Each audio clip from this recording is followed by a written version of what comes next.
राजस्थान का सबसे बड़ा अस्पताल जहां मरीज इलाज के भरोसे आते हैं, लेकिन अब सवाल ये है कि आखिर एसएमएस अस्पताल खुद कितना सुरक्षित है, क्योंकि यहां सुरक्षा के नाम पर बड़ा खेल होने के आरोप लगे हैं। 20 लाख की चोरी, 550 गार्ड्स का दावा, लेकिन अस्पताल में सुरक्षा अधूरी। और सबसे बड़ा सवाल, इतनी लापरवाही के बावजूद उसी कंपनी को दोबारा टेंडर देने की तैयारी क्यों? आखिर किसकी मेहरबानी से चल रहा है ये खेल? देखिए एनएससी 9 न्यूज की ये बड़ी पड़ताल। जयपुर का सवाई मानसिंह अस्पताल राजस्थान का सबसे बड़ा सरकारी अस्पताल, जहां हर दिन हजारों मरीज जिंदगी बचाने की उम्मीद लेकर पहुंचते हैं, लेकिन अब इसी अस्पताल की सुरक्षा व्यवस्था कटघरे में खड़ी है। सूत्रों के मुताबिक अस्पताल की सुरक्षा संभाल रही दिल्ली की company MS Bimla enterprises contract की सबसे अहम शर्त तक पूरी नहीं कर पाई। कॉन्ट्रैक्टर कहता है कि रोज 550 सिक्योरिटी गार्ड्स, लेकिन आरोप है कि कंपनी एक भी महीने तय संख्या पूरी नहीं कर सकी। यानी अस्पताल में सुरक्षा कागजों में ज्यादा, जमीन पर कम दिखाई दी। राजस्थान का सबसे बड़ा अस्पताल सवाई मानसिंह हॉस्पिटल, जहां पर प्रतिदिन लाखों मरीज अपना इलाज कराने के लिए आते हैं, लेकिन इलाज के साथ ही उन मरीजों की सुरक्षा की जिम्मेदारी भी अस्पताल प्रबंधन की होती है। और इसी को लेकर के अस्पताल प्रबंधन ने सुरक्षा की जिम्मेदारी दी दिल्ली की एक फर्म बिमला एंटरप्राइजेज को। बिमला एंटरप्राइजेज को टेंडर की शर्तों के मुताबिक 550 गार्ड यहां पर रोज़ 3 शिफ्टों में लगाने तय किए गए थे, लेकिन पूरे 2 साल बीत जाने के बाद बिमला एंटरप्राइजेज यहां पर गार्डों की पूर्ति नहीं कर पाई। अस्पताल प्रबंधन ने मात्र कार्रवाई के नाम पर पूरे 2 साल में 6 बार नोटिस देकर इतिश्री कर ली। हालांकि इस कंपनी के ऊपर किसी भी तरीके का भारी जुर्माना नहीं लगाया गया, इनको कार्य से नहीं हटाया गया और ना ही इस कंपनी को ब्लैक लिस्टेड किया गया। लेकिन कहानी यहीं खत्म नहीं होती। सूत्र बताते हैं कि पिछले 1.5 साल में अस्पताल परिसर से करीब 20 लाख रुपए का तांबे का तार और दूसरा सामान चोरी हो चुका है।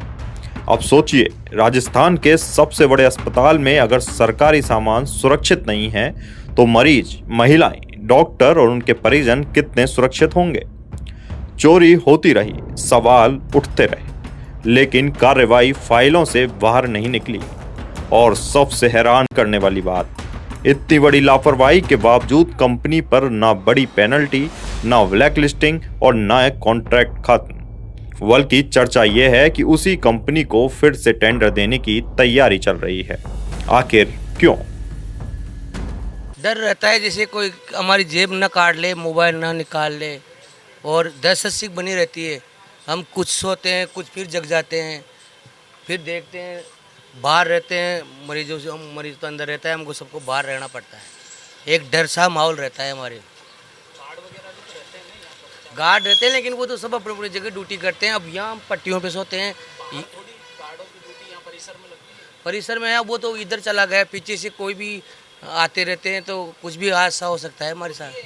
हाँ, अब कहते हैं यहाँ के सोने वाले, भाई ध्यान से सोना, कहीं तेरा जेब न कट जाए, कहीं मोबाइल ना निकल जाए, ये परेशानी है यहाँ। बुढ़िया एक जगह बैग गयो साहब, थैलो बैग में पासबुक की आगे जांच और रिपोर्ट, कपड़ा, ये गया सब आज रात की कल लगभग 3-4 बजे के आसपास। बाद में क्या गल्ला हीरो कौन मिले, बेचारी पड़ी है यहाँ। ऐसा होता है। एक का यहाँ से फोन गया आज रात को ही।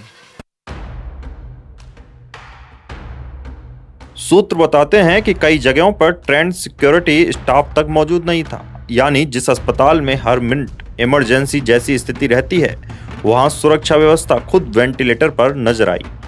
सबसे बड़ा सवाल यह है कि आखिर अस्पताल प्रशासन इतनी नरमी क्यों बरत रहा है? क्या सिर्फ नोटिस देकर जिम्मेदारी खत्म हो जाती है?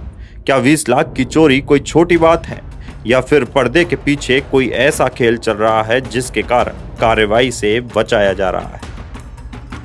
सर, सैलरी को 1 महीना और 25 दिन हो गए, 2 महीने होने को आए, अभी तक सैलरी नहीं आई है गार्डों की। अच्छा, इतने कम सैलरी होने के बाद भी कंपनी इतनी लेट ये आज ही हुई है या फिर हमेशा नहीं सर, होने को तो अभी 3 महीने से है ये इशू, 2 महीने से ही, बाकी ऐसा कुछ नहीं है। बाकी यह सैलरी बहुत कम है, 7,500 रुपये सैलरी है 8 घंटे की। और एक चीज़ सर, हमारे साल भर पहले 25 रुपये पर डे बढ़े थे एक ड्यूटी के, वो भी अभी तक हमें नहीं दिए गए हैं।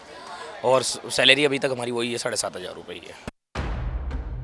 NSC9 न्यूज ने अस्पताल प्रशासन से जवाब लेने की कोशिश की, सिक्योरिटी कंपनी से सवाल पूछे, लेकिन कैमरे पर कोई भी बोलने को तैयार नहीं हुआ। अस्पताल अधीक्षक से लेकर सिक्योरिटी एजेंसी तक सबने चुप्पी साध ली और यही चुप्पी अब सबसे बड़ा शक पैदा कर रही है। अगर सब कुछ नियमों के मुताबिक है तो जवाब देने से डर क्यों? 20 लाख की चोरी, अधूरे गार्ड्स और कमजोर सुरक्षा, और फिर भी वही कंपनी सिस्टम की पसंद। ये सवाल अब सिर्फ एक अस्पताल तक सीमित नहीं है, बल्कि पूरे सरकारी सिस्टम की कार्यशैली पर सवाल खड़े कर रहा है। सूत्रों की माने तो मामला विधानसभा तक भी पहुंच सकता है और विपक्ष इसे सरकारी लापरवाही का जीता जागता उदाहरण बता रहा है। लेकिन सबसे बड़ा सवाल आज भी वही खड़ा है, क्या राजस्थान के सबसे बड़े अस्पताल में सुरक्षा सिर्फ कागजों पर चल रही है? SMS अस्पताल, जहां लोग जिंदगी बचाने आते हैं, लेकिन अब उसी अस्पताल की सुरक्षा व्यवस्था सवालों में है। 20 लाख की चोरी पर सन्नाटा, जिम्मेदारों की चुप्पी और उसी कंपनी को दोबारा मौका देने की तैयारी। आखिर इस खेल का असली सच क्या है? NSC9 न्यूज इस मामले पर लगातार नजर बनाए हुए है। सबसे बड़ी चौंकाने वाली बात यह है कि इतनी लापरवाही यहाँ पर होने के बावजूद भी इस कंपनी पर इतनी हितैषी जो प्रबंधन है वो बना हुआ है और इसको दोबारा से नया टेंडर देने की जो पूरी तैयारी है वो यहाँ पर की जा रही है। जब हमने इस पूरे मामले को लेकर तथ्य पड़ताल किए गए, उसमें निकल कर के सामने आया कि महज गार्ड 7,500 रुपये की सैलरी पाने वाले हैं, जिनको किसी तरीके की कोई ट्रेनिंग यहाँ पर नहीं करवाई जाती है और बिना ट्रेनिंग के बाद में ही उनको ड्यूटी पॉइंटों के ऊपर तैनात कर दिया जाता है। लेकिन उस तैनाती के दौरान वो जो अप्रशिक्षित जो गार्ड हैं वो कितनी सुरक्षा के अंदर यहाँ पर इस अस्पताल और अस्पताल के जो प्रबंधन है उससे जुड़ी हुई तमाम समस्याओं को कितने तत्परता के साथ में कर सकते हैं। सबसे बड़ी बात यह है कि बड़े हॉस्पिटल और बड़ी भीड़ होने के बाद में अग्निशमन यंत्रों को चलाने और उनके देखरेख जैसी व्यवस्थाएं भी यहाँ पर गार्डों के हवाले होती है, लेकिन गार्डों को बिना ट्रेनिंग के अभाव में ऐसी कोई भी व्यवस्था नहीं है कि वो किसी बड़ी घटना के दौरान वो जाबांज बन कर के और उस घटना पर तत्परता से कार्रवाई कर सके। सहयोगी मुकेश मीना के साथ मोहन कसाना, NSC9 न्यूज, जयपुर।